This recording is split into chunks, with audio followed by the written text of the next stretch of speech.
अस्सलाम वालेकुम everyone. So this is Kailash Vijay Kumar and welcome back to my YouTube channel. काफ़ी time बाद मेरा पॉडकास्ट जो है वो अपलोड हो रहा होगा। रीज़न मैं प्रीवियस पॉडकास्ट में बता चुका हूँ। आज जो मेरे साथ गेस्ट मौजूद है, इनके साथ अगर मैं कहूँ, मैंने एक पॉडकास्ट पहले भी जो है वो शूट किया था, लेकिन किसी रीजंस की वजह से वो अपलोड नहीं हो सका।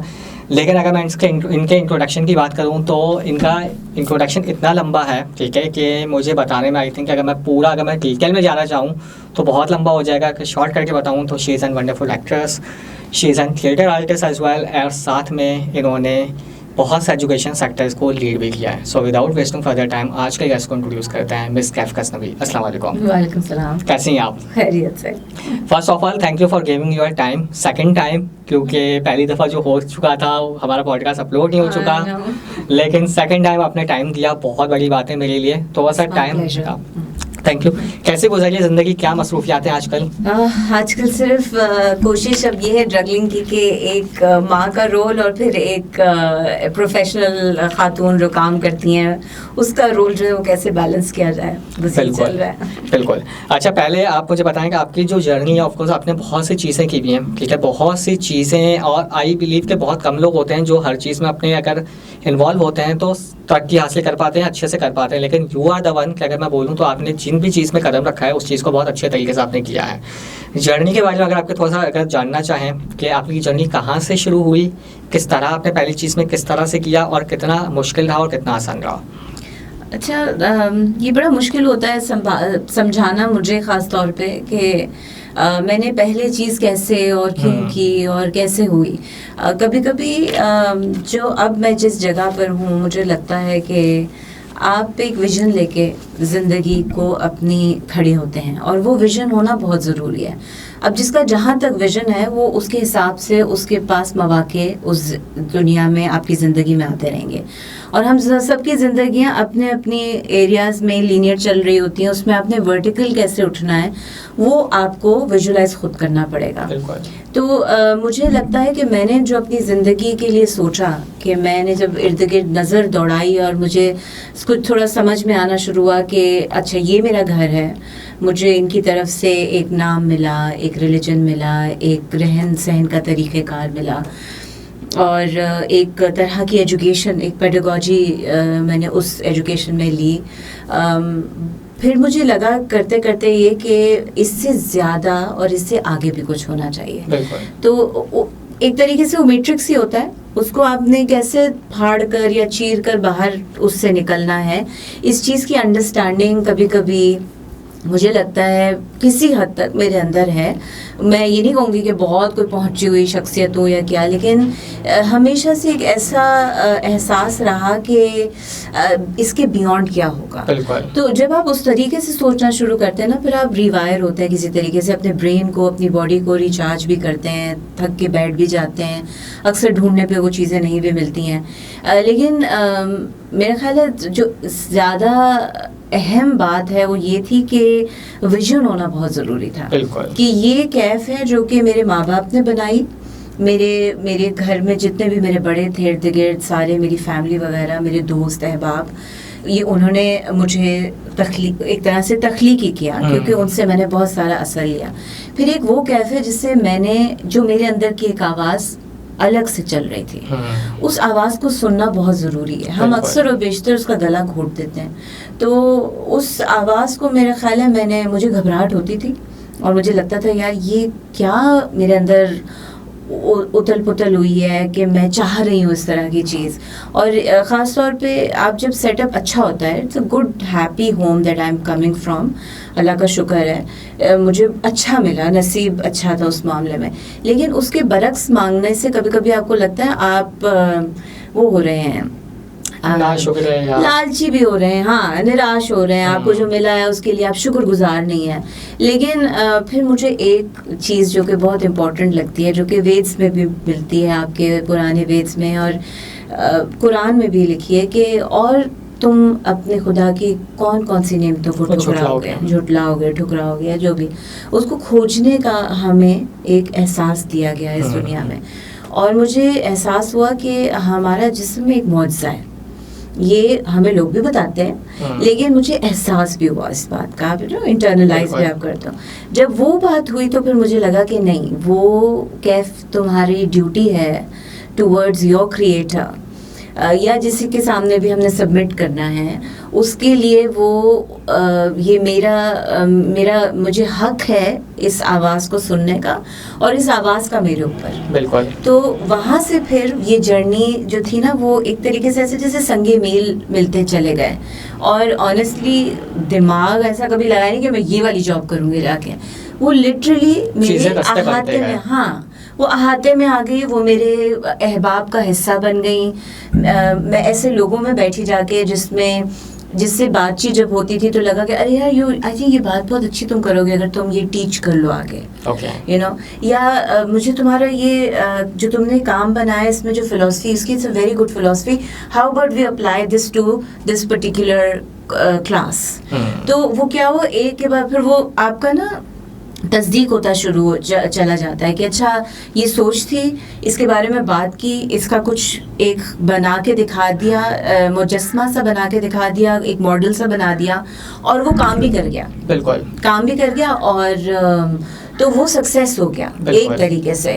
और लेकिन वो सक्सेस, अगेन कैलाश, बहुत इंपॉर्टेंट चीज़ ये है कि वो सक्सेस हमेशा के लिए नहीं रहती। जो मैंने अपनी ज़िंदगी में देखा है कि मेरी ज़िंदगी में कोई भी चीज़ मैं चुनती हूँ जब करने के लिए, या वो चीज़ मुझे चुनती है करने के लिए, उसका लाइफ स्पैन 5 साल से ज़्यादा का नहीं है। तो 5 साल के बाद एक बोरियत, एक इनर्शिया, एक मौत जो है वो आके ठहर जाती है। अब आपने इंतकाल करना है, आपने अपने आप को मुंतकिल करना है वहाँ से। वो बड़ा मुश्किल होता है काम, क्योंकि आप बड़े कंफर्ट जोन में बैठ गए होते हैं। पर somebody like me who hates comfort zones, तो मुझे जैसे एहसास होता है कि ओ मैं तो बहुत रिलैक्स हो गई हूँ अपने एनवायरनमेंट में, मैं फ़ौरन शिफ्ट करती हूँ। Not that I leave that environment, वो मेरे साथ रहता है, पर मैं शिफ्ट करती हूँ, मैं वापस आती हूँ उस एनवायरनमेंट में दोबारा, उस जॉब में भी वापस आऊँगी, उस तरह के काम में, तरीक़ेकार में, सोच में वापस आऊँगी। लेकिन मुझे आगे डिटूर लेना बहुत सही अच्छा लगता है। ये मेरी पर्सनैलिटी का है। सो इस तरीके से जो तुम बात कर रहे हो ना कि मैंने ये जो डिफरेंट चीज़ें की हैं, डिसिप्लिन्स में अपना काम किया है, वो इसीलिए किया कि एक तो न डर है आपको वनरेबल होना बुरा नहीं लगता। वनरेबिलिटी मार देती है आपको अंदर से, लेकिन मुझे कभी कभी लगता है बहुत बहादुर लोग होते हैं जो वनरेबिलिटी को अपने आगे लेकर आते हैं। तो आपके अंदर, और फिर आप देखिए आपके अंदर कितना कुछ बदलता है। आप किसी एक स्थान से दूसरे पे आराम से, ये सीढ़ियाँ है ना जिनको आप चलते रहते हैं। तो ये इस तरह से ये जर्नी है। Okay cool. मुझे बताएं कि आप बेसिकली, जैसे आपने एक्टिंग भी काफ़ी टाइम किया, और इनका कि अभी भी आई बिलीव कि आपको अगर आपके हिसाब से उस हिसाब से रोल मिलेंगे तो अभी भी आप कंटिन्यू रखना चाहेंगे एक्टिंग को, ठीक है। इस फील्ड के अंदर आना शौक था या इत्तेफाक था, या शौक था कि नहीं यार इसी फील्ड में ही अपने आपको करियर को जो है वो बनाना है, या ये अपने शौक को पूरा करना है कि एक्टिंग में आना है, या वो इत्तेफाक के थ्रू होता चला गया? इत्तेफाक कहीं से नहीं था, वो बात एक विजन था। मुझे उस ज़माने में जब मैंने नई एक्टिंग शुरू की तो मुझे याद है मैं अपने नाना के पास गई, और मैं एकेडमिक्स में थी, पढ़ा रही थी एनसीए में उस टाइम पे, पर मुझे कुछ चीज़ मिसिंग नज़र आई थी। ऑल्दो स्कूल और कॉलेज के दिनों में मैंने थिएटर में बहुत परफॉर्म किया था, मुझे अच्छा लगता था परफॉर्म करना, मुझे पता था मैं एक अच्छी एक्टर हूँ, जिस तरह मुझे पता था मैं एक अच्छी गायिका हूँ, एक अच्छी डांसर भी हूँ। ये मेरे जिस्म के अंदर कुछ चीज़ें आपको खुदा ने, कुदरत ने दी होती हैं आपको, उसको समझ लेना, उसको एहसास उसका कर लेना, ये अच्छी बात है, क्योंकि इसका ये मतलब है आप अपने अंदर कोर से सबसे ज़्यादा कनेक्टेड हैं। जो चीज़ मेरी वीकनेसेस है उनका भी मुझे अंदाज़ है, मैं कभी भी ईगो में आके उन चीज़ों में हाथ नहीं डालूंगी, क्योंकि जो मेरी स्ट्रेंथ्स है मैं उन्हीं के साथ अपने आप को एलिवेट करूँगी। तो मुझे लगा ये जो कल्चरल जो सॉफ्ट वॉइसेस है मेरे अंदर, वो उनसे मैं अपने आप को बहुत अच्छे तरीके से एक्सप्रेस करवा सकती हूँ, लोगों को बता सकती हूँ, उन पे असर भी होता है। तो ऐसा नहीं था कि इत्तेफाक हुआ कुछ या क्या। हाँ, जब कोई चीज़ मौजूद होती थी सामने तो उसको जाके उसके लिए जदोजहद भी की, उसके लिए बढ़कर आगे पकड़ा भी उसको, अपॉर्चुनिटी को जब आई। पर जब मैं पढ़ा रही थी एनसीए में, I think I was 23 years old, तो मैं अपने नाना के साथ बैठी थी और वो बहुत मुझे ग्रूम करते थे एजुकेशनली, और मेरी सोच को डेवलप करने में उनका बहुत हाथ है। तो मुझे कहते थे कि मैंने उनसे बोला, मैंने कहा नाना मैं एक्टिंग करना चाहती हूँ। अच्छा, हमारे घर में टैलेंट बहुत है, औरतों में भी है, मर्दों में भी है। मर्द आए हैं टेलीविज़न में, फिल्मों में भी आए हैं, पीटीवी में हेड भी किया है लोगों ने, लेकिन औरत कभी उस तरीके से बाहर नहीं निकली। अम्मी थोड़ी देर के लिए आई थी पीटीवी पिंडी से, लेकिन वापस उनको ले लिया गया कि भाई घर की औरतें ना जाए तो बेहतर है। तो मुझे लगा, जब मैंने नाना को ये बताया तो नाना ने मुझे देखा और उन्होंने कहा तुम क्यों ये करना चाहती हो? तो मैंने कहा मैं फेमस होना चाहती हूँ। Okay. तो ही लुक्ड एट मी, कहते फेम तो तुम किसी और तरीके से भी ले सकती हो। तो मैंने कहा नहीं, मैं इस तरह से फेमस होना चाहती हूँ। cool. तो कहते हैं अच्छा ठीक है कर लो। और मैंने कहा हो सकता है मुझे धक्के खाने पड़े, क्योंकि उस ज़माने में, मैं आपको 2003 की बात बता रही हूँ, ये टीवी इंडस्ट्री का कुछ इतना, फिल्म इंडस्ट्री का कुछ अच्छा वो नहीं था। भी इक्का दुक्का ही था। हाँ, चैनल्स भी इक्का दुक्का थे, तो वो इतने अच्छे नज़रों से नहीं देखा जाता। मतलब अच्छी घर की औरतें, खासतौर पे middle class, upper middle class नहीं जाती थी। बिल्कुल। तो उन्होंने कहा अच्छा चलो ठीक है। तो मैंने कहा हो सकता है नाना मैं शुरू में गलत लोगों में मेरा हो जाएगा कनेक्शन, मुझे क्या करूँ मैं? तो कहते हैं तो फिसल जाओगी तो हम हैं संभालने के लिए, तुम चाहती हो करना? मैंने कहा हाँ मैं करना चाहती हूँ।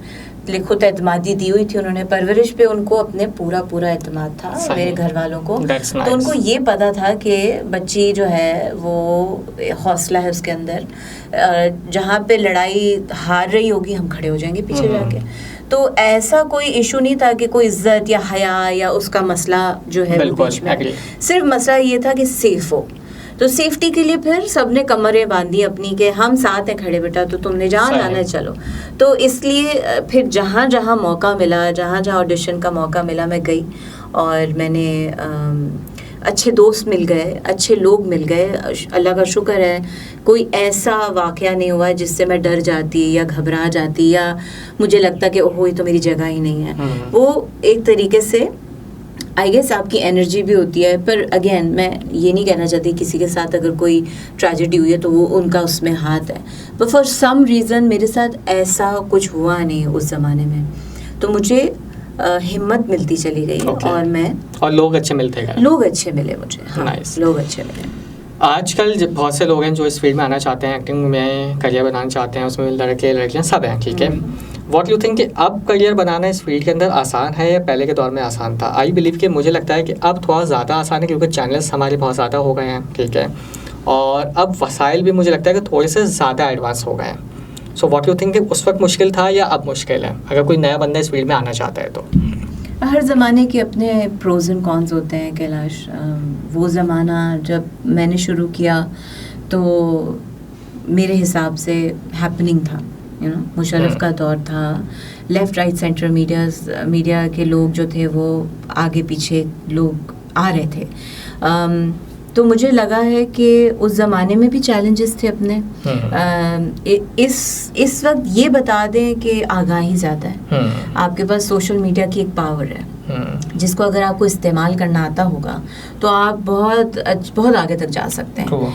आपको ज़रूरत ही नहीं है किसी के पीछे भागने की कि मुझे स्टार बना दें या मैं एक ख़ास किस्म की पर्सोना को इंट्रोड्यूस कराना चाहती हूँ अपने एवज़, तो मैं किसी को ढूंढना नहीं मुझे पड़ेगा। मेरे अपने फ़ोन के अंदर अ क्लिक अवे मेरे पास सब सेटिंग्स हैं। तो वो आप इस मामले में बहुत इंडिपेंडेंट हो गए।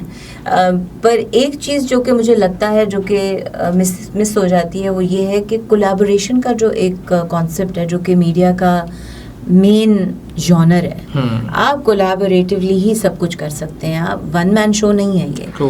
तो अगर तो कोई ये समझता है कि ये मैं हूँ कैप्टन ऑफ द शिप, आप हो सकते हैं, लेकिन there is a whole team जिसको आप लेके अपने साथ चल रहे होते हैं, उसका बोझ आपके ऊपर होता है। और उसमें से कोई भी एक चूकता है तो आप पे ही इल्ज़ाम आएगा, क्योंकि कैप्टन ऑफ द शिप आप होते हैं।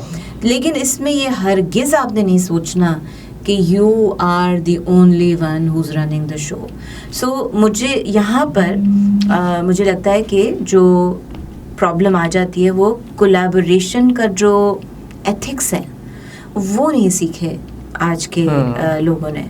पर otherwise I think it's a very open field today in a very different way, पर ऑल्सो वेरी डेंजरस, क्योंकि यू आर वनरेबल।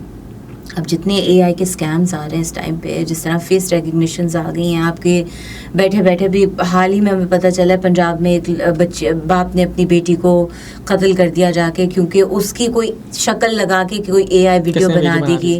मतलब वो एक गांव में बैठा आदमी जिसको नहीं पता कि ये एक ऐप है, वो तो यही समझेगा कि मेरी बच्ची ने किया जाके।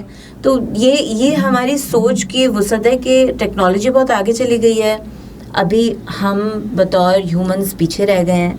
तो यहाँ पे आपके लिए डेंजर जोन्स हैं बहुत सारे। बेनिफिट्स, सोशल मीडिया का बेनिफिट्स और डिसएडवांटेजेस दोनों हैं। यस, तो आपको, और फिर जितनी तेजी से चीज़ें चल रही हैं ना, एथिक्स ही कहूँगी, जो इखलाकियात का जो एक दायरा है ना, वो थोड़ा सा थोड़ा मैल्येबल सा हो गया है। आप कभी कभी दायरे में रह के फ्रीली मूव कर सकते हैं। जब वो दायरा जो है ना वो खुलना शुरू हो जाएगा तो फिर केओस क्रिएट होगा। तो ये एक जो प्रॉब्लम है मुझे लग रहा है आज के दौर में। पहले ज़माने में ये प्रॉब्लम होती थी कि कोई किसी के साथ गड़बड़ हो गई, कोई ट्रेजेडी हो गई, कोई हादसा हो गया, पता ही नहीं चलता था, उसको खामोशी से बंद कर दिया जाता था। अब ढंडोरा तो आप पीट लोगे, लेकिन आप उतनी ही ज़्यादा वनरेबल भी हो गए हो कि शार्क्स हैं सामने बैठी हुई जो आपको ले जाएंगी बिल्कुल, खा जाएंगी ना। तो ये है प्रोज एंड कॉन्स दोनों तरीके से। सही है। मीडिया फील्ड के हाल से एक मेरा सवाल है जो कि if you are comfortable to answer so you can answer, otherwise you can skip it. सवाल ये कि बहुत से लोगों का, जैसे हम लोग अगर मिडिल क्लास फैमिलीज़ की बात करूँ या अगर मैं उन फैमिलीज़ की बात करूँ जो कि बहुत ज़्यादा रिजर्व्ड है, ठीक है, मीडिया का सुनकर उनके ध्यान में एक चीज़ आती है कि मीडिया फील्ड जो है ना बहुत ज़्यादा अच्छी फील्ड नहीं समझी जाती है, कि इसमें कास्ट एंड काउच है, चीज़ें होती हैं, ठीक है। ऑफकोर्स आई नो कि सिर्फ वही वाली बात है कि मेरा ये बिलीव है कि मीडिया फील्ड से बदनाम किया हुआ है अच्छे बुरे लोग आपको हर फील्ड में मिलते हैं, ठीक है, हर जगह हर काम हो रहा है, सिर्फ मीडिया को ये है कि मीडिया नज़रों में आ जाता है। सो व्हाट यू बिलीव कि कास्ट एंड काउच ये सारी चीज़ें एग्जिस्ट करती हैं मीडिया में या नहीं करती हैं, या वेरी टू वेरी करता है हर बंदे की अपनी थिंकिंग के ऊपर, मेंटालिटीज़ के ऊपर? मेरा ख्याल है सवाल ये नहीं होना चाहिए कि कास्टिंग काउच मौजूद है या नहीं है, क्योंकि जिस तरह आपने कहा ये आपको हर जगह मिलेगा। मैनिपुलेशन है, ठीक है। कास्टिंग काउच को अगर हम हटा दें तो आपने किसी को मैनिपुलेट करना है, और आपने क्योंकि वो भूखा है या भूखी है किसी चीज़ की, आपको लगता है कि oh I am in the position of power and this could go anywhere. या आपकी फैमिली में भी हो सकता है, क्योंकि इंसेस्ट के केसेस कम नहीं है हमारे मुल्क में। आप कहने को हम इस्लाम का किला है, लेकिन it's uncanny the amount of incest and rape that's happening in the houses, जो कि अपने फैमिली मेंबर्स लोग कर रहे हैं, अपने बेटों के साथ भी बेटियों के साथ भी। तो यहाँ पे ये कंपैरिजन आता नहीं है। अच्छे बुरे, जिस साथ हमने कहा, अच्छे बुरे लोग हर जगह हैं। हमने क्या करना है कि किसी भी चीज़ को सिर्फ अपनी नज़रिए से हम अपने ऊपर ही अप्लाई कर सकते हैं। किसी की ज़िंदगी में उसने क्या इख्तियारात इस्तेमाल करके कौन सी चुने रास्ते, उसके ऊपर हम कभी भी, चाहे वो हमारी नज़र में गलत हो या सही हो, या अच्छा हो या बुरा हो, एक तो अच्छा बुरा कुछ होता नहीं है, सही और गलत ही होता है, ठीक है ना। तो वो उसके लिए सही था और वो या उसके लिए गलत था। हम दूर से देखकर उसका तायुन नहीं कर सकते किसी भी बात का।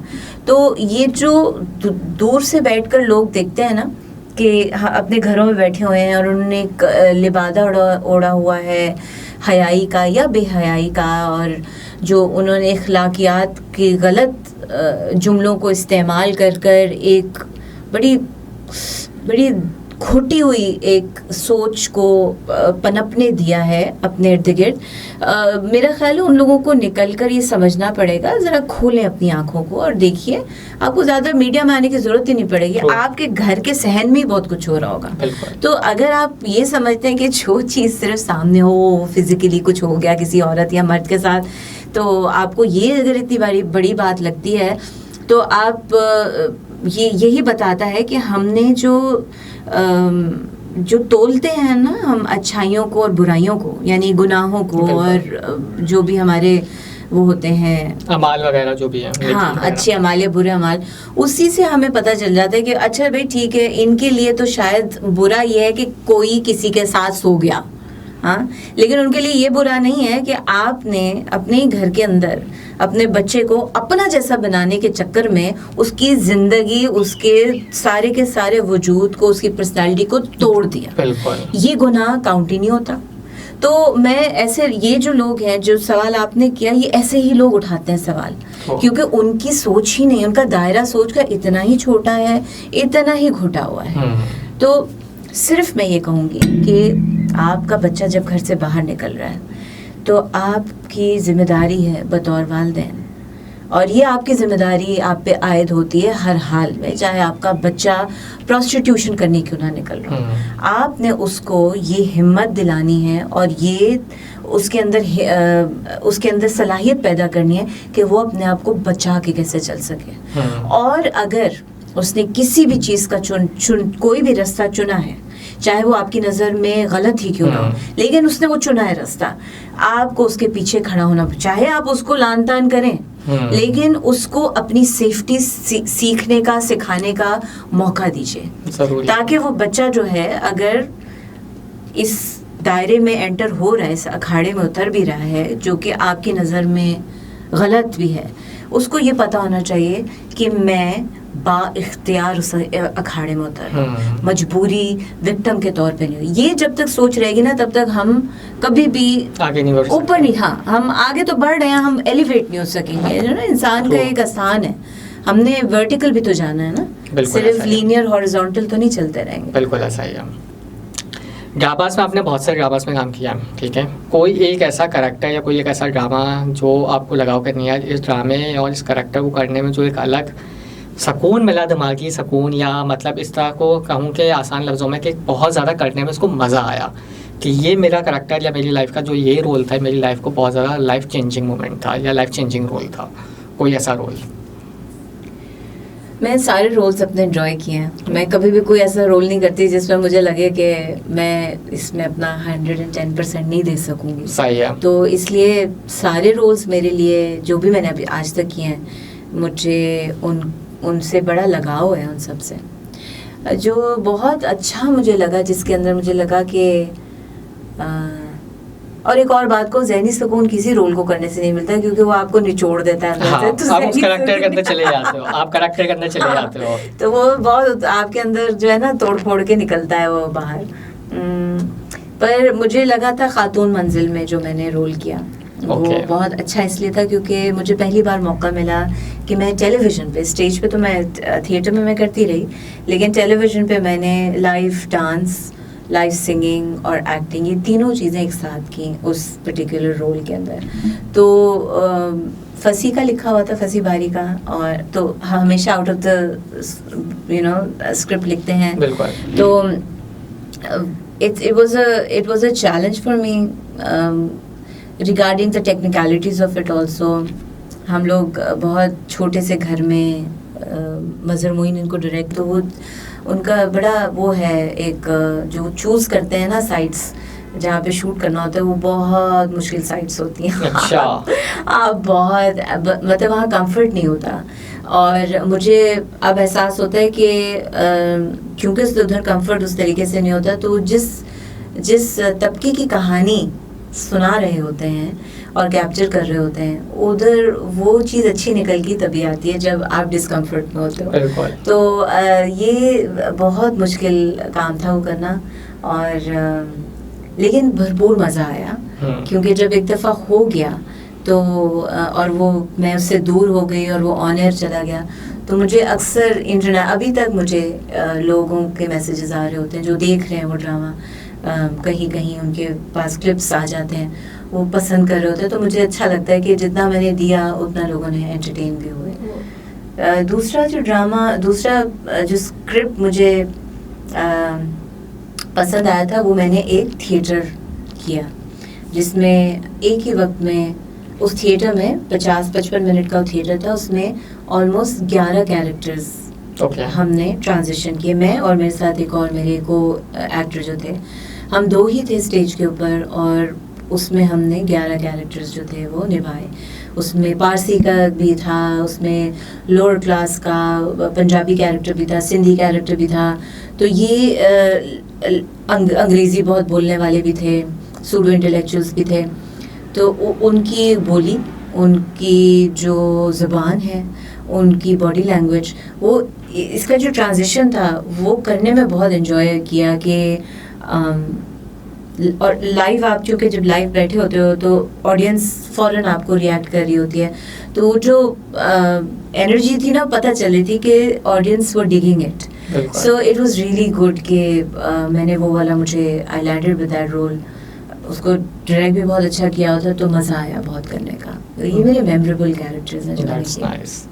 अच्छा, इसमें बहुत से लोगों की कन्फ्यूजन होती है, बहुत से लोगों के सवाल भी होते हैं कि यार कि थिएटर करना ज़्यादा आसान है या टीवी पे एक्टिंग करना ज़्यादा आसान है. As far as I believe, मुझे लगता है कि थिएटर करना बहुत ज़्यादा मुश्किल है, क्योंकि ऑडियंस आपकी लाइव बैठी होती है, वो आपको लाइव रिस्पॉन्स दे सकती है कि आप गलत कर रहे हो, बेहतर कर रहे हो, जो भी है. टीवी पे ये कि रिस्पॉन्स आपको बाद में मिलेगा और आप उसको कवर भी कर सकते हो, क्योंकि वहाँ पे ऑडियंस को आपको फेस टू फेस सामने बैठी हुई होती है. तो व्हाट यू बिलीव, क्योंकि आप इसमें एक्सपर्ट हैं कि आपने थिएटर भी बहुत ज़्यादा किया और टीवी भी बहुत ज़्यादा किया है, तो आप इजीली डिफरेंस बता सकते हैं कि क्या करना आसान और क्या करना मुश्किल है. एक्सपर्ट तो मैं नहीं हूँ, लेकिन ये आपको लगता है, लेकिन you are the expert. Okay, चलिए, थैंक यू. मैं ये कहूँगी कि दोनों में मुश्किलात हैं और आसानियाँ भी हैं. थिएटर का ये है कि थिएटर बहुत ज़्यादा रियाजत मांगता है, लाइंस की, बॉडी लैंग्वेज की, उस कैरेक्टर में आपको घुल जाना होता है, क्योंकि आप उन लफ्ज़ों को कई तरीक़ों से बोलकर, जुमलों को बोलकर, उनके सारे नवरस जो हैं वो झेल चुके होते हैं. और उसके बाद फिर आप एक वो बनाते हैं, सामने एक सांचा सा निकलता है उसके अंदर से, और फिर आप उसमें अपने आप को ढालते हैं.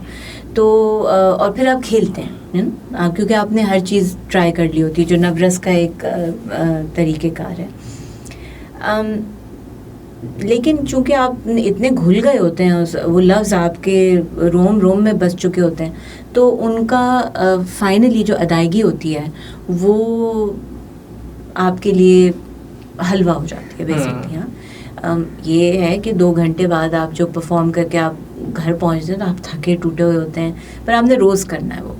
और इंटरेस्टिंगली थिएटर में बहुत अच्छी बात ये कि आप हर रोज़ उसका एक नया पहलू निकाल के, क्योंकि आपने इतना उसको पी लिया होता है घोल के ना, तो आपके लिए एक वो है, ये मोल्डेबल सी चीज़ होती है. तो ये बहुत इंटरेस्टिंग होता है कि फॉर एन एक्टर, एक अदाकार के लिए, जब हर दिन का ऑडियंस डिफरेंट है और हर दिन हर ऑडियंस अलग माइंडसेट लेके आएगा और अलग आपके साथ रिलेशन बना के चला जाएगा उस कैरेक्टर को जो आप निभा रहे हैं. जहाँ तक, तो इसलिए ये जो थिएटर का मीडियम है, ये एक्टर का मीडियम है. आप ही हैं, अब आप चलाएंगे सोच को, प्योर एक्टिंग जिसको कहते हैं. हाँ, इमोशन को वो आप चला रहे हैं, स्टेज अब वो आप हैं. जहाँ पे ये इसकी परेशानी भी है और इसका ये आसानी भी है, ठीक है ना. As an actor you shine तो ऑन थिएटर, इन थिएटर. लेकिन जहाँ पे जब आप आते हैं टेलीविजन में, टेलीविजन जो है वो या फिल्म है, वो मीडियम जो है ना, वो थ्रू अ लेंस आपको ऑडियंस की तरफ लेके जाता है. सबसे पहले ऑडियंस जो है वो आपका सिर्फ फेस देख रही होती है. वेदर सबसे इम्पॉर्टेंट चीज़ जो आती है कि वेदर यू लुकिंग गुड और नॉट, आपकी लाइटिंग अच्छी नहीं है, तो it takes away the agency और फ्रॉम एन एक्टर बहुत हद तक. तो वो मीडियम जो है ना, वो स्टोरी राइटर्स का है, स्टोरी टेलर्स का है, और जो फिल्म और टेलीविज़न का मीडियम है तो डायरेक्टर का है किसी हद तक. वहाँ पर अब क्या होता है, एडिटर के भी हाथ में जाता है. अब बहुत सारे एक्सप्रेशंस आप दे रहे होते हैं जो कि कैप्चर ही नहीं होता है, क्योंकि आपने जिस तरीके से परफॉर्म किया होता है शायद डायरेक्टर वो सोच ही नहीं रहा. बिल्कुल. तो वो पहलू, क्योंकि टाइम ही नहीं होता डायरेक्टर के साथ कि हम 5, 6, 7, 8 दिन बैठे हैं, लेट अलोन 6 हफ्ते तो हम जो थिएटर में लगाते हैं. तो डायरेक्टर के साथ आपकी एक बहुत सतही सी अंडरस्टैंडिंग डेवलप होती है, and over the course of the shooting वो अंडरस्टैंडिंग बहुत अच्छी सी हो जाती है, बहुत गहरी हो जाती है. Takes time. हाँ, पर बाय दैट टाइम आपने काफ़ी सारे सीन्स शूट कर लिए होते हैं. अब क्या होता है कि आप फिर दूसरी चीज़ जो कि इम्पोर्टेंट हो जाती है वो आपका मेकअप है, बाल कैसे बने हुए हैं. तो आप एक्टिंग कर रहे होते हैं, ओह कट कट कट पसीना आ गया, you are out of the moment. आप फिर मोमेंट में वापस जाते हैं. तो जहाँ पे फिर, लेकिन आप अच्छे दिख रहे होते हैं, अगर आप फोटोजेनिक है तो आपकी वाहवा है, अगर आप नहीं है तो फिर आपकी बिल्कुल वाहवा है। फिर आपकी एक्टिंग कोई देखता है, बाकी सब दे जस्ट से कि ओहो मेकअप अच्छा नहीं है, ये अच्छा नहीं। तो जो आपने डेवलप किया होता है ना कैरेक्टर, उसके ऊपर ध्यान ही नहीं किसी का जाता। तो यहाँ पे ये एजेंसी हमसे अदाकार से ले ली जाती है। लेकिन क्या होता है, थिएटर में पैसा नहीं है और टेलीविजन में पैसा है, तो आप ना दोनों तरफ आपको दोनों जगल करने हैं। तो आप देखते हैं कि अच्छा ठीक है, थिएटर में मैं अपनी अदाकारी की हुड़क पूरी कर लूं और टेलीविजन में अपने पैसों की nice. इस तरह से। अच्छा मुझे बताएं, आपको अगर दोनों चीज़ों को मैं कंपेयर करना चाहूँ, अगर आपका अपना पॉइंट ऑफ व्यू से, तो आपको ज़्यादा दोनों चीज़ों में से किस चीज़ को करने में ज़्यादा मज़ा आया या आता है? जहाँ पे मुझे अपना आप अदाकार के तौर पे जो मुझे मिलता है सुकून, वो थिएटर है। लेकिन मैंने घर भी चलाना है और मेरे बच्चे भी हैं, तो मुझे टेलीविजन मैं कभी भी नहीं छोड़ूंगी, क्योंकि मुझे चाहिए वो पैसा। साफ साफ बोल रही हूँ, इकोनॉमी इज वेरी इंपॉर्टेंट। भरे हुए पेट के साथ आप अदाकारी भी अच्छी कर लेते हैं। तो थिएटर से मैं अपनी रूह को सुकून दिला देती हूँ, तो यहाँ से पैसा जब आता है तो कम से कम घर सुकून में है, तो मेंटली आप यू कैन गिव देयर। बिल्कुल। और यानी अगर पैसा दोनों में बराबर हो तो आपकी प्रेफरेंस जो है वो थिएटर ही होगी। हाँ बिल्कुल सही कह रहे हैं। अगर मुझे थिएटर से पैसा मिलेगा इतना सारा तो yes, I would rather do theatre. Nice. अभी बहुत सी यूथ आ रही है, ठीक है, बहुत से लोग, नए नए लोग आ रहे हैं मीडिया में काम करने के लिए, लड़के लड़कियाँ दोनों की बात करूँगा, फिर जेंडर की बात नहीं है, दोनों की बात हो रही है। और पुराने जो आप लोग थे, आपसे सीनियर्स होंगे, आपके टाइम के लोग होंगे, उनमें और उनकी मेंटालिटी में आपको कितना फ़र्क लगा? मेंटालिटी का मतलब मेरा पॉइंट ऑफ व्यू है कि उनमें आई बिलीव कि जैसे आप लोग होंगे, आप लोगों में ये होगा कि यार हमें पहले सीखना है, पैसे के पीछे आप लोग को नहीं होंगे इतना कि यार हमें पैसा कमाना है, फेम कमाना है। पहले आप बोलोगे कि यार मुझे सीखना है, फिर मुझे पैसा कमाना है। लेकिन आजकल की यूथ का ये होगा कि यार पहले हमें पैसा कमाना है, फेम तो मिल ही जाएगा, या फेम तो वे हासिल कर ही लेंगे, हमें पैसा चाहिए। तो कितना डिफरेंस आपको लगता है यूथ पे आजकल के दौर में और उन आप लोगों के टाइम की? मैंने इस तरीके से स्टडी नहीं किया। जो जेन ज़ी है हमारी, या जो मेरे बच्चे अब जो है वो तो अल्फ़ा, जेन अल्फ़ा में आते हैं। इतनी बुरी वियर्ड टर्मिनोलॉजीज़ मुझे लगती हैं। मसला ये हो रहा है कि इर्द गिर्द बच्चों की जो परवरिश हो रही है, जो एजुकेशन सिस्टम हमने उनको दिया है, उसमें उसके अंदर इंटेलेक्चुअल्स तो बन रहे हैं बच्चे, इंटेलिजेंट नहीं बन रहे। तो वो ये बातें करेंगे, उनको समझ नहीं आएगा कि बैलेंस चेक करके कैसे चलना है। अब जिस तरह आप जो आज का जो ग्रेजुएट है बच्चा, जब वो मेरे अंडर काम करने आता है, तो मुझे याद है हम लोग कभी कभी 1-2 घंटे एक्स्ट्रा काम कर रहे होते थे, है ना। तो ये बच्चा इतना प्रिविलेज्ड है कि कहता है कि 5 o'clock बस खत्म। एंड दे वुड बी, अगर हम कहें कि नहीं भाई टाइम दो थोड़ा सा, तो कहेंगे no, this is against labour laws and human laws. तो हम यूँ हो जाते कि भाई हमें तो होश ही नहीं था ह्यूमन लॉस और लेबर लॉस का, ये कहाँ से एक 22 साल की लड़की और लड़का मुझे बोल रहा है ये। तो आपको ना उनको मोटिवेट करने के लिए चेंज करना पड़ेगा अपनी सोच को, अपनी बातों को, क्योंकि आई एम श्योर हमारे जो बॉसेस थे उन्होंने भी ये किया होगा हमारे लिए। वो किसी और दौर के थे, हमारे तक जब मैं 16 साल की थी तो इंटरनेट आ चुका था, हम लोग कंप्यूटर्स पे बैठ के कर रहे थे बातचीत, गुफ्तगू, ईमेल्स वगैरह भेज रहे थे। अब ये बच्चा जो है वो तो फ़ोन के ऊपर सब कुछ है ना, तो वो तो ये भी कहता है, पेंडेमिक ने ये भी सिखा दिया कि घर से रिमोट वर्किंग हो सकती है, और वो उतनी मेहनत कर भी रहे हैं, मैं नहीं कह रही मेहनत नहीं कर रहे, पर वो कहते हैं मुझे आने की ज़रूरत नहीं है ऑफिस में, घर से बैठ के ये कर लूँगी काम। तो ये अब हमने सिखाया उनको, हमने किया है उनके साथ। तो जब वो ये बच्चे कहते हैं तो हमें इनकी ही बोली बोलनी पड़ेगी। अगर हम ये सोचते रहेंगे कि ये पैसे के पीछे हैं और सीखना नहीं चाहते, सीखे हुए हैं वो, उनको क्या लगेगा, उन्हें क्या दिमाग पे वो अपना दिमाग का दही बनाएंगे कि वो ऐसे लिखें। चैट जीपीटी खोलते हैं वो और अपनी सारी की सारी चीज़ें करते हैं। चैट जीपीटी है और पता नहीं क्या टूल बाज वगैरह, ये सब चीज़ें वो खोलते हैं और वो जनरेट करके चीज़ों को ले आते हैं एंड इट वर्क्स। तो ये हमने सिखाया उनको, ये आज के दौर के टूल्स हैं जो वो इस्तेमाल कर रहे हैं, तो उनको स्किल नहीं लर्न करनी। हमने उनको ये सिखा दिया है कि बेटा स्किल की ज़रूरत नहीं है, आप सिर्फ अपना फ्लैम्बॉयंसी क्रिएट करेंगे, आपके पास दिमाग होना चाहिए कि आप उसको स्विच कैसे करें, निकालना कैसे काम, और टाइम पे सबमिट कराना है। तो वो कभी कभी ये होता है तले खा पी मर वाला सिचुएशन होती है कि हाँ ये लो भाई रख दिया आपको, अब करो। वो जो एक ब्रेनस्टॉर्मिंग होती थी एंड ऑल वो उनको नहीं करना, वो इस मामले में रह गए हैं क्योंकि हमने सिखाया ही नहीं उनको। तो ये हमारा प्रॉब्लम है और ये रहेगा और ये आगे और भी गड़बड़ होता जाएगा। लोग लेजी से लेजी होते जाएंगे, दिमाग छोटे होते चले जाएंगे, so much so that we won't own our own thoughts even. This is where we're heading. इसमें अगर हमें समझ में आ गया है कि ये तरीक़ेकार ज़िंदगी का आगे फ्यूचर में होने लगा है, तो मैं बतौर एक माँ, एक टीचर अपने बच्चों को वो तालीम दूंगी, वो वाली तालीम जिससे उनको ब्रेनस्टॉर्मिंग करनी आती होगी, जिससे उनको हुनर बनाना आता होगा, अपने अंदर का हुनर कैसे ढूंढना है ये उनको आता होगा। हमारा बच्चा आजकल कहता है ChatGPT tell me the easiest gig to kind of make money, you know, और वो 3-4 आपको ऑप्शंस दे देगा, आपको ब्रांड की वो भी बना देगा सारी चीज़ें, और वो कहता है ठीक है भाई चल सो चल।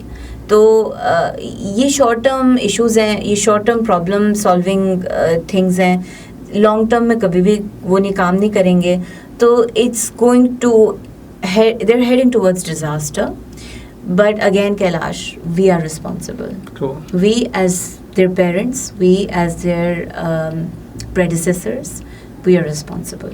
हमने इनको अलाउ किया है, हमने इनको मजदूर बना दिया है उस तरीके का, हमने इनको स्लेव्स बनाया है।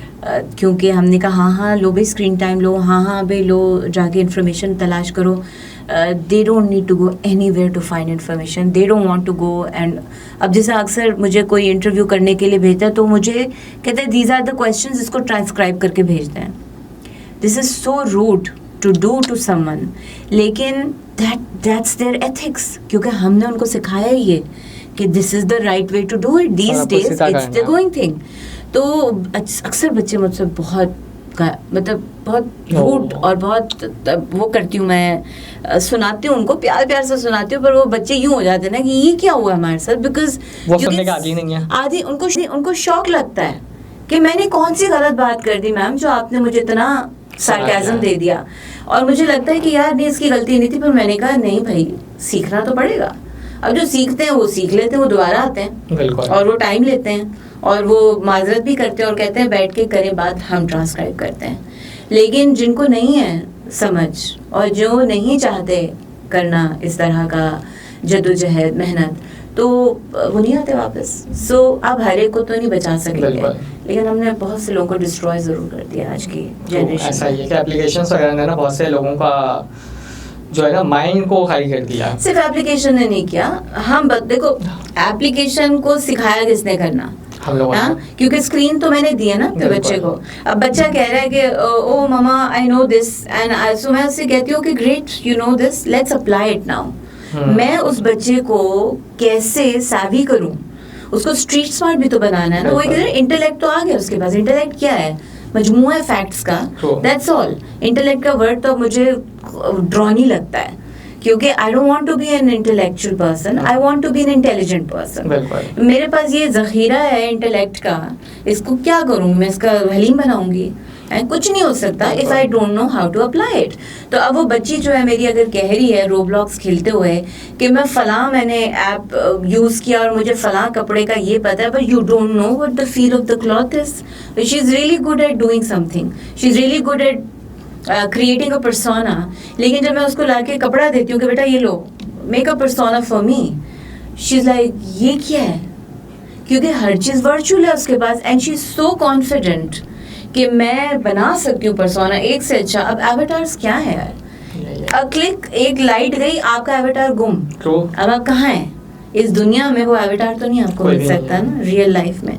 तो क्या है जो टैंजिबल है उससे हमने दूर कर दिया अपने बच्चों को। हमारी गलती है, एप्स की गलती नहीं है। बिल्कुल। और एप्लीकेशन वही वाली बात है कि एप्लीकेशन बच्चों को यूज करने के लिए तो हम लोग ही देते ना। हाँ, सिखाना पड़ेगा, पहले आपको खुद सीखना है। बिल्कुल। ये वो चीजें अब ये कह के आप आरी नहीं हो सकते जिम्मेदारी से कि मेरी तो ये टेक्नोलॉजी मेरे बस की तो बात ही नहीं है। नो बाबा नहीं है तो बनाओ अपने बस की बात।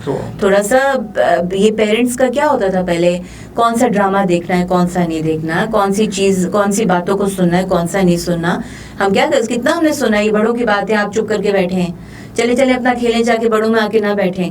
क्या वजह होती थी कि हम बच्चों को वो बातें नहीं करने देते थे या सुनने देते थे। आपने ऐप उठा के बच्चों को दे दिया, वो 18+ ऐप है, 16+ ऐप है, 12+ ऐप है, आपका 6 साल का बच्चा देख रहा है। इन्फ्लुएंसर्स आपके जो है वो आपके बच्चों से 3-3 साल बड़े हैं। अब जब आप खुद देख लें, आपकी बच्ची अगर 4 साल की और किसी 6 साल की बच्ची को वो कर रही है, फॉलो कर रही है, इन्फ्लुएंस कर रही है, तो 6 साल और 4 साल में बहुत फर्क होता है। बहुत फर्क है। 21 और 22 में इतना नहीं होता जितना 6 और 4 में है, 17 और 19 में है। बिल्कुल। एक दफा बच्चा टीनेज से निकल जाए, फिर आप वो जिम्मेदारी आपकी खत्म हो गई है। लेकिन उससे पहले एक साल, ये महीनों का फर्क कितना बड़ा होता है। पहले आपका बच्चा 3 साल का और 3 साल 3 महीने का है, स्पीच की डिफरेंस आ जाता है बच्चे के अंदर। तो आपने देखना है, आप ऐसे आरी नहीं हो सकते। As parents I would like to tell the parents को आगे वास्ते विजिलेंट हो जाए, वरना आपका बच्चा जो है वो नुकसान में जाएगा। वो बातें बड़ी बड़ी करेगा, बहुत आपको अच्छा लगेगा, वाओ मॉडर्न कॉन्वर्सेशन हो रही है भाई, लेकिन एप्लीकेशन नहीं उसको आएगी करने की, तो फिर वो गिर जाएगा बिल्कुल जिंदगी में। आपका एजुकेशन सेक्टर से भी काफ़ी वास्ता रहा है, ठीक है। आप एक मुस्लिम मीडिया साइंस डिपार्टमेंट को भी हेड कर चुकी हैं, एनसी में भी टीचिंग कर चुकी हैं। कैसी ये जर्नी रही, किस तरह की रही? It was nice, very very exciting, very very different from the past education institution. वो गवर्नमेंट का था, NCA was a federal government का कॉलेज है, ये बिल्कुल प्राइवेट कॉलेज था, तो वर्क एथिक्स बहुत डिफरेंट हैं, the mandate is very different, तो मुझे सीखने का बहुत मौका मिला। Plus it's a very big, ICRA में थी मैं, तो ICRA is a huge organization, तो उसमें और उसके अंदर जिस तरह का बच्चा आ रहा था वो एक ख़ास किस्म की सोच के साथ आ रहा था, तो to tackle that and then because I was in media, to make them understand how to approach media. वही बात हो गई है, एप्स आ गई हैं तो it becomes easier to handle a camera और अ साउंड पीस और an editing software, but generics से बाहर निकल के भी तो सोचना है ना हमने। जो एप्लीकेशन के जेनेरिक्स हैं उस या जो टूल्स उसने दे दिए हैं उनको मैनिपुलेट कैसे करना है ताकि एस्थेटिक्स उनके अंदर आए आपकी अपनी, वरना मेरी एडिटिंग आपकी एडिटिंग एक जैसी हो जाएगी। तो उस एडिटिंग में कैलाश का अपनापन क्या है, इस बात की अंडरस्टैंडिंग कराने में बड़ा एक एक्साइटिंग वो जर्नी थी। मुझे जो लोग मिले वो बहुत अच्छे थे, मेरे बॉस बहुत अच्छे थे, मुझे मज़ा आया उनके साथ काम करके। I have never worked with somebody like him and it was very interesting to be associated as part of his team. तो मेरे लिए बड़ा मेमोरेबल रहा वो सारा, पर अनफॉर्चुनेटली पेंडेमिक जल्दी आ गया, तो फिर मेरी वही बात है, मैं एक जगह पर ज़्यादा देर तक रहती नहीं हूँ, तो मुझे लगा कि पेंडेमिक में कुछ और जगह मेरी ज़्यादा ज़रूरत थी, तो इसलिए फिर शिफ्ट मुझे करना पड़ा। साल के अंदर अंदर ही मैंने शिफ्ट किया। नाइस। आजकल की यूथ को अगर आप कोई मैसेज देना चाहें ओवरऑल सारी कैटेगरीज को मिला के, कैटेगरीज का मतलब ये कि सारी फील्ड्स को मिला के, मीडिया हो या जैसे एजुकेशन सेक्टर हो या कोई भी इदारा हो, तो अगर आज की यूथ को आपको लगेगा वो एक मैसेज देना चाहिए या उनको ये चीज़ को समझना बहुत ज़्यादा ज़रूरी है, तो व्हाट वाज दैट? आप एक मैसेज क्या मैं उनको दे सकती हूँ, यही कह सकती हूँ कि जो इंसान का जो अपना आप होता है ना, वो बड़ा एक इनफरादी एक अमल होता है उसको ढूंढने का, अपने आप को ढूंढने का, वो उसकी खोज ना कभी छोड़ें। बहुत आसान होता है ये खोज, बड़ी मुश्किल खोज होती है, हर बंदा नहीं कर सकता, बड़ी थकावट होती है इसके अंदर, बड़ी कभी कभी आपको लगता है कि मैं क्या कर रही हूँ, कितनी बोरियत हो गई है। एक ऐसा अमल है जो कि कभी कभी जिसका कोई हल नहीं निकल रहा होता, क्योंकि इट्स अ प्रॉब्लम, एक कॉम्प्लेक्स प्रॉब्लम होती है। लेकिन मैं ये कहूँगी कि हम बतौर इंसान हैं कॉम्प्लेक्स क्रीचर्स, हम लोगों को अपने आप को अशरफुल मखलूक़ात बनाना है, हम पैदा नहीं हुए अशरफुल मखलूक़ात, हम बनते हैं। तो जो आपके अंदर की इंसानियत है ना, उसको खोजें, क्योंकि आप इंसान पैदा हो नहीं सकते, आप इंसान बनते हैं। आप और उसको कल्टीवेट किया जाता है, उसको काश्त किया जाता है, उसके अंदर बहुत सारी चीज़ों को बोया जाता है जिसका फल फिर निकलता है। तो वो उसकी काश्त कभी ना रोकें आप, और उस काश्त कौन सी काश्त है वो आपके हाथ में होनी चाहिए। बिल्कुल। आपके अंदर किस बीज को बोया जाए ये आपके हाथ से कभी नहीं निकलना चाहिए, वरना आप किसी और का अक्स बन के सारी ज़िंदगी गुजारेंगे। और जब आपको एहसास होगा कि क्योंकि मिड लाइफ क्राइसिस और क्या होता है, मैंने क्या किया, की कीता, है ना, ये एक सोच आती है, आपको डिप्रेशन होता है, वो आपको नहीं आएगा। और तब तक टाइम निकल चुका होगा। कुछ लोगों के लिए निकल जाता है, बट कुछ लोग, देखें वही बात है कि हम रिवायर अपने आप को करते रहना चाहिए। हम लोगों को एक ये भी सोच है कि 40, 45, 50 साल के बाद ज़िंदगी ख़त्म हो जाती है। नहीं, मुझे तो लगता है, अब मैं आई एम 46 राइट नाउ, सो मेरा एक बहुत ज़िंदगी का मुख्तलिफ अमल शुरू हुआ है। मैं अब एक 22-25 साल की लड़की की तरह भाग दौड़ नहीं करूँगी, पर मैंने जितना कुछ इकट्ठा किया है, मुझे इस नॉलेज के साथ क्या करना है, अब मैंने ये सोचना है। ज़िंदगी में ठहराव आ जाता है इस वक्त में, बहुत सारी चीज़ों की मांग जो होती है वो ख़त्म हो जाती है। आपका जिस्म जो होता है वो एक जगह आके, ख़ास तौर पे औरतों की मैं बात कर रही हूँ, आपका मेनोपॉज स्टार्ट हो चुका होता है, आप ग्राउंडेड होना शुरू हो जाते हैं। तो वो जो एक वो है ना, दुनिया, लोग क्या कहेंगे, वो ये सारी आवाज़ें रुक जाती हैं। अगर आपने अपने आप को खोजने का अमल शुरू कर दिया, अगर नहीं किया तो फिर तो आप उसी रट रेस में चल रहे हैं। उनके लिए मैं ये कुछ नहीं कह रही, पर जो लोग तब्दीली ला रहे हैं अपने अंदर, जिनको समझ में आ रहा है कि अब रीवायरिंग हो रही है, तो अब मैं किसी और प्लेन के ऊपर रहकर काम करूँगी, अगर आपने उस बात को समझ लिया है तो आप फिर अपनी चीज़ों को बहुत अलग तरीके से सोचेंगे। आप पपेटियर बन जाएंगे एक तरीके से, है ना। अब आपके इर्द छोटे यंग ब्लड है, एनर्जी है उनके अंदर, आपने उनकी एनर्जी लेनी है और आपने उनको अपना विजडम देना है। क्यों मैं समझती हूँ कि विजडम एज के साथ आता है, बहुत लोगों में आता है, प्रोवाइडेड आप उसको एब्जॉर्ब करें और एक्सेप्ट करें, वरना विजडम भाग जाएगा। बिल्कुल। थोड़ी देर के लिए आएगा वो, और वो अगर आपने उसको पकड़ा नहीं और उसको समझा नहीं, वो भाग जाएगा। फिर आप अपनी उसी रट लाइफ में चलते रहे। लोग क्या कहेंगे, शादी होनी है, बच्चे होने, बच्चे की शादी होनी है, जहेज बनाना है, ब्ला ब्ला ब्ला। तो ये मैं ज़रूर कहूँगी यंग ब्लड को, एक बहुत इम्पोर्टेंट चीज़ कि अपना मुर्शिद तलाश करें, बहुत ज़रूरी है। क्योंकि आप अकेले कहते हैं ना, we are okay on our own, no you are not, nobody is okay on their own. मैं ये नहीं कह रही कि आप अकेले नहीं रह सकते, अकेले रहना और अपना मुर्शिद या मेंटोर तलाश करना, इसमें दो बहुत अलग चीज़ें हैं ये। बिल्कुल। तो वो मुर्शिद तलाश कीजिए, और ताकि आपको आसानी हो वो इंसान बनने में जो आप बनना चाहते हैं। क्योंकि क्या ज़रूरत है अंधेरे में खोजने की, जब एक बंदा या बंदी आपको मोमबत्ती के ज़रिए एक जगह तक, एक स्थान तक पहुंचा सकता है। एक मुर्शिद भी एक हद तक ही आपको आगे लेके जाता है, फिर आपको खुद करना हो। तो ज़रूर तलाश कीजिए मुर्शिद। आप अकेले अपने ओन पर नहीं वो जगह तलाश कर सकते हैं या पहुंच सकते हैं। So thank you Kaif for coming over the podcast.